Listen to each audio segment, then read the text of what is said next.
Hola a todos, espero que estén muy bien.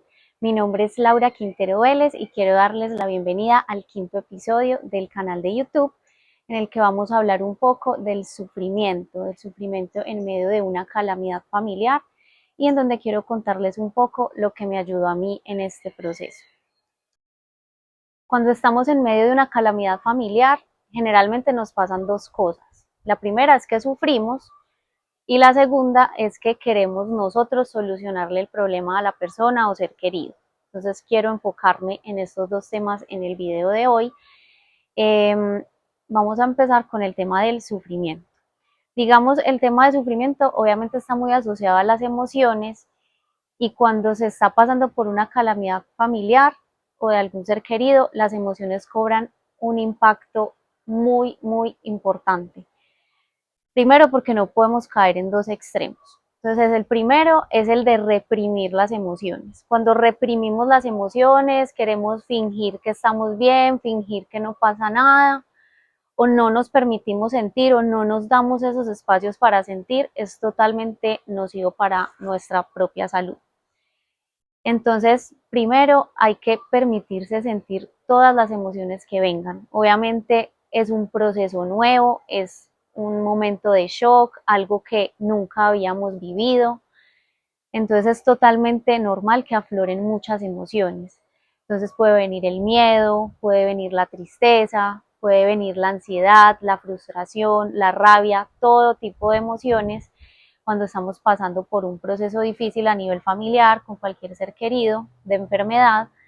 Eh, entonces es muy importante permitirnos sentir esas emociones y no reprimirlas.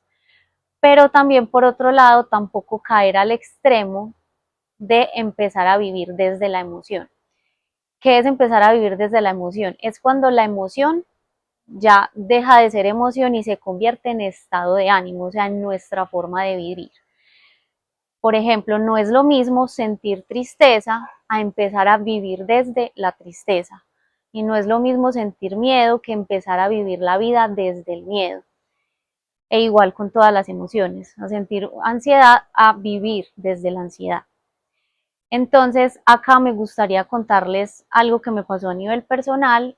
Para los que no me conocen y son nuevos en el canal, hace aproximadamente 2 años yo viví a nivel familiar un proceso bastante complejo con mi papá, que él tuvo un proceso de cáncer de tumor cerebral. Entonces quiero contarles un poco lo que me pasó a mí en términos de sufrimiento, porque a mí me pasó esto del estado de ánimo, de empezar a vivir desde la tristeza. ¿Por qué? Porque a partir de ahí esa tristeza ya no era como que yo tuviera mis espacios de tristeza o de permitirme sentir la emoción de tristeza y ya, sino que se empieza a vivir en todos los ámbitos de la vida desde la tristeza. Entonces algo que me pasó en el trabajo, en donde, digamos, obviamente, como la situación en general me afectaba tanto, pues yo en mi trabajo también estaba triste. Y hubo una vez una conversación con una compañera en que me dijo, ay Laura, te ves muy demacrada. Esa, pues cuando me dijo esas palabras, te ves muy demacrada, eso para mí hizo como un clic en mi interior, porque algo que yo ya había estudiado, pues o que digamos que ya es muy común saberlo, es que todos nuestros pensamientos y todas nuestras emociones van creando nuestra realidad y van teniendo consecuencias en nuestro cuerpo. Entonces, en el momento que me dijeron que ya me veían demacrada, yo dije, Dios mío, ya se me está empezando a notar afuera todas estas emociones que estoy llevando por dentro. Entonces dije, no, este es el momento en que tengo que actuar también en mí. Y ahí fue donde, digamos, en este tema del sufrimiento, empecé a preocuparme por distinguir, bueno, en este proceso, realmente qué depende de mí y qué no depende de mí, qué puedo controlar yo y qué no puedo controlar yo. Entonces dije, voy a ocuparme como para que toda mi vida no se me desplome, voy a ocuparme de tener bien lo que sí depende de mí. ¿Qué depende de mí? Depende de mí mí, trabajar en mis emociones, trabajar en mi propio bienestar, y eso incluye cuidar mi propia alimentación, porque también suele suceder mucho que cuando estamos en un profundo duelo, profunda tristeza, nos descuidamos a nosotros mismos, dejamos de comer o por el contrario comemos en exceso, dejamos de hacer ejercicio. Entonces dije, bueno, yo voy a cuidar por lo menos mis propios hábitos, mi alimentación, mi ejercicio, hacer meditación y cuidar con energía linda, energía positiva, lo que sí depende de mí, por ejemplo, mi trabajo, ¿cierto? Que digamos, bueno, mi trabajo no tiene la culpa de lo que a mí me está pasando, pero si yo vivo mi vida desde estas emociones, voy a terminar afectando mi trabajo y afectando mi salud, ¿cierto? Entonces, eso por un lado, buscar entender realmente qué depende de mí, qué no depende de mí y ocuparme en ponerle la energía positiva a lo que sí depende de mí para que toda mi vida no se me desplome. Entonces eso fue lo que hice, digamos, en esa parte. Y en cuanto a lo que no depende de mí, creo que eso es un aprendizaje muy importante en la vida, porque como les comentaba en esta segunda parte de lo que nos pasa, queremos interferir en el proceso del otro, queremos solucionar todo lo que le pasa al otro. Y cuando ponemos tanta energía en tratar de cambiar algo que no podemos cambiar, lo único que hacemos, igual que lo anterior, es tener consecuencias negativas en nuestro propio cuerpo, en nuestras propias emociones, mejor dicho, solo consecuencias a nuestro interior, por cosas que se manifiestan al exterior y que igual no podemos cambiar. Entonces ahí lo único que queda es soltar el control, y en ese soltar el control también está como esa confianza en el proceso del otro. Y cuando hablo de confianza, en estos temas particulares que son de duelos a nivel familiar, a nivel de ser querido, es que digamos esa persona está viviendo un proceso particular o está pasando por un aprendizaje particular, y desconfiar de ese proceso es desconfiar de Dios y desconfiar de la vida misma, y es desconfiar de que Dios sabe exactamente lo que está haciendo con cada uno de nosotros acá, de que Él es el que sabe cómo nos tiene que enseñar a cada uno, es el que sabe lo que tiene que aprender cada uno y la manera en que cada uno tiene que vivir su proceso.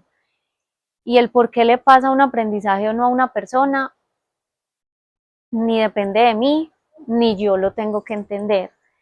Y algo que también he ido aprendiendo en el camino es que, aunque tratemos de entenderlo todo, yo solo puedo enfocarme en el proceso mío, y que si me pasa algo a mí es enfocarme en entender ese proceso que me está pasando a mí. Es decir, en este caso particular yo tengo es que trabajar en mí, sobre yo como hija, cómo estoy viviendo el proceso de cáncer de mi papá, no en el cáncer de mi papá, porque ese es el proceso de él, y que Dios sabe cómo está obrando en él, cómo le está enseñando a él y qué es lo que él tiene que aprender. Entonces eso también me ayudó mucho, el saber que tenía que enfocarme en mí, en el aprendizaje mío en esta situación y no en el aprendizaje de él. Porque así es tal cual, desconfiar del proceso del otro es desconfiar de Dios y desconfiar de la vida misma. Entonces ese fue otro de los aprendizajes que me llevé en este proceso. Por último, hablando del tema del sufrimiento, me gustaría compartirles otra reflexión que tuve a partir de una conversación con mi mamá, y es que, digamos, en toda esta situación que estábamos viviendo, yo consideré salirme de la especialización que estaba estudiando porque no me sentía bien, porque estaba muy triste, y yo le dije a mi mamá que me quería salir, ¿cierto? Que me quería salir de la especialización y que ya retomaba después cuando ya todo estuviera más calmado. Ella me dijo que respetaba mi decisión, que pues que realmente hiciera lo que creyera que era lo mejor, pero sí me dijo, Laura, piénsalo bien, porque yo también creo que puede ser más triste para tu papá que vea que tú estás aplazando tus cosas, que estás aplazando tus proyectos, que estás como dejando de lado tus sueños y tus cosas por esta situación con él. Y eso hizo también clic en mi interior, porque digamos que en términos del sufrimiento a veces pensamos como si sufrir por el otro fuera un acto de amor hacia el otro, pero en ese momento también entendí que el mejor regalo que yo podía darle a mi papá era tratar de estar bien, Y también empecé a pensar como en la perspectiva de mi papá, como bueno, ¿qué puede él estar pensando? Obviamente estaba súper estresado con todo su proceso de enfermedad, pensando en las quimioterapias, pensando en la vida, en qué va a hacer de su vida. Mejor dicho, no me quiero ni imaginar todos los pensamientos que pasaban por la cabeza de mi papá. Entonces, como para ahora añadirle, o sea, aparte de todo lo que estoy viviendo yo, entonces también le dañé la vida a mi familia, le dañé la vida a Laura y le dañé los proyectos a Laura, ¿cierto? Entonces, como para añadirle todos esos sentimientos, ahora iba a sentir como esa frustración o esa tristeza de que por culpa mía, entonces ya Laura no está haciendo como esos proyectos que quiere desarrollar. Eso me puso a pensar muchísimo y me dio mucha más motivación y mucha más energía para sentirme bien con mis propias cosas, para trabajar en mí y trabajar por estar bien, porque también ese día entendí, como les acabé de comentar, que el mejor regalo que le podía dar a mi papá era tratar de estar bien. Y también quiero dejarles ese mensaje que seguramente en esta situación que puedas estar pasando con un ser querido, con un familiar, que pensamos que sufrir por el otro es el mayor regalo, pero el mayor regalo que podemos darle es tratar de estar bien y más que el sufrimiento como tal, lo que él, o sea, mejor dicho, la persona no necesita verte a ti sufrir. ¿Qué necesita esa persona de ti?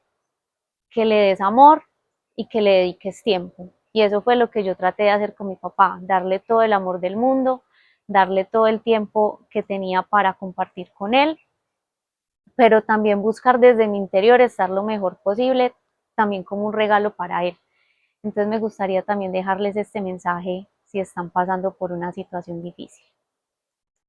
Muchas gracias a todos, espero que el video les haya gustado y obviamente los invito a que vean todos los videos anteriores en caso de que no los hayan visto. Un abrazo y muchísimas gracias.